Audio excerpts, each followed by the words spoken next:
The Financial Sector Conduct Authority has suspended the license of KwaZulu-Natal's Ithala Development Finance Corporation effective from last month on the 26th of July. Now, the authority says that it identified that Ithala does not meet the determination of a fit and proper requirement for financial service providers.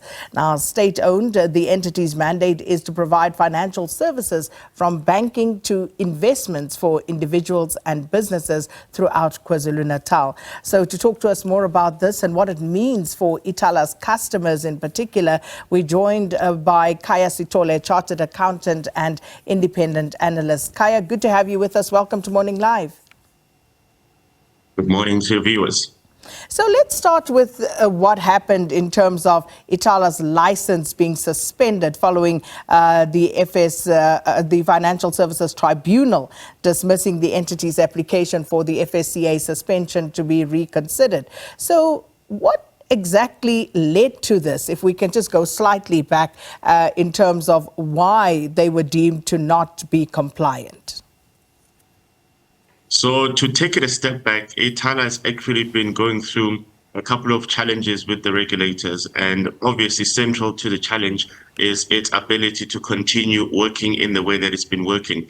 So Ithala is unique in the sense that it actually operates as a bank, even though it is not a fully registered bank, in the sense that there's been an exemption that allows it to undertake the type of activities that other banks are able to undertake, even though it doesn't have a full banking license. Now, unfortunately, in relation to that particular exemption, that exemption has indeed expired. And rather than actually getting on the process of getting a full banking license, Ithala has been engaged in alternative ways of trying to ensure that it can continue its business. It's gone through a litigation process. And unfortunately, the regulators have formed the view that actually Ithala should no longer carry on business in the way that it has been carrying on because they have not renewed that exemption notice. Now, in addition to that, now we've seen that the Financial Sector Conduct Authority has also said, look, as the people that oversee what financial services providers do and don't do, we have taken the view that Ithala is not complying with the conditions that are underpinning their license. So therefore, we are going to suspend it. But obviously, what that means is that you have to distinguish between what currently exists within the bank.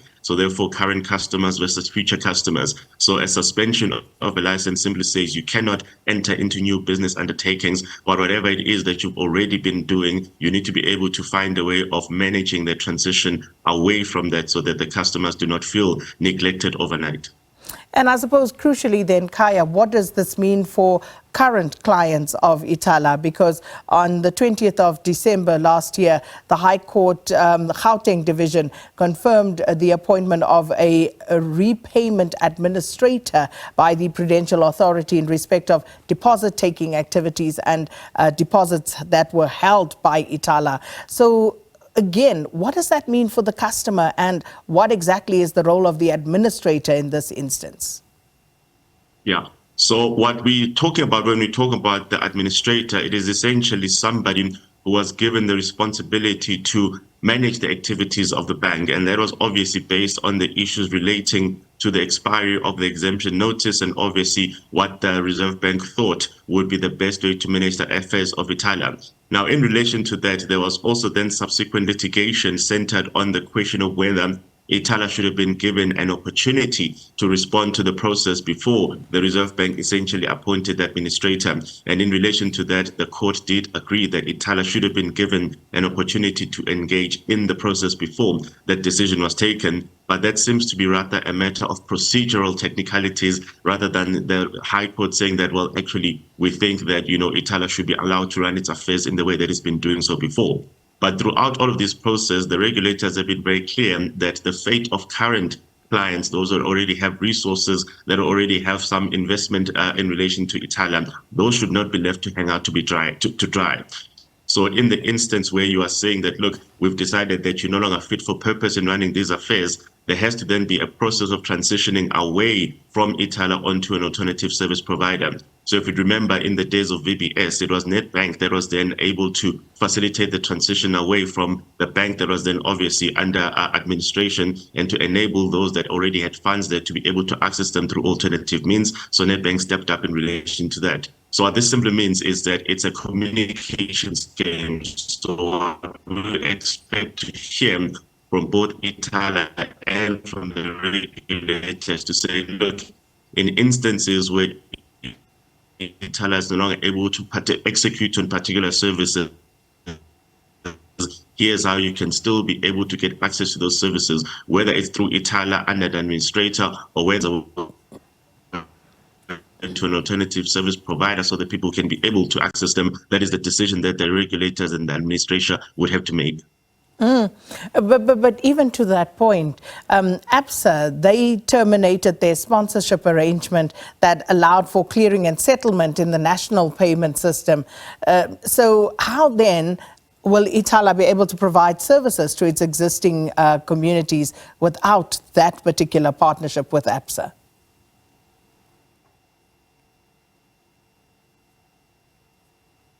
Right, we seem to have lost Khaya. So that's again another problem. Oh, sorry, Khaya, we had just lost you momentarily. In recent years.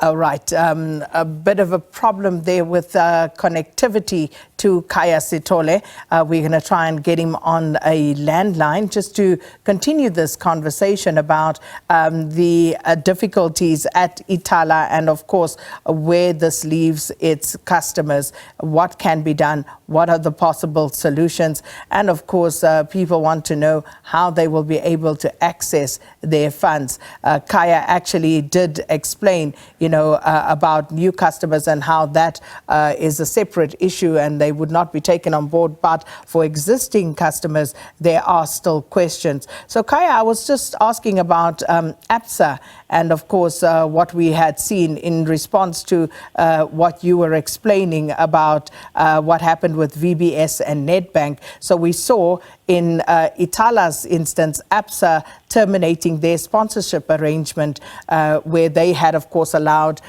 in the national payment system for Ithala clearing and settlement. So how are they going to be able to provide the services to their existing clients and communities without that partnership with ABSA?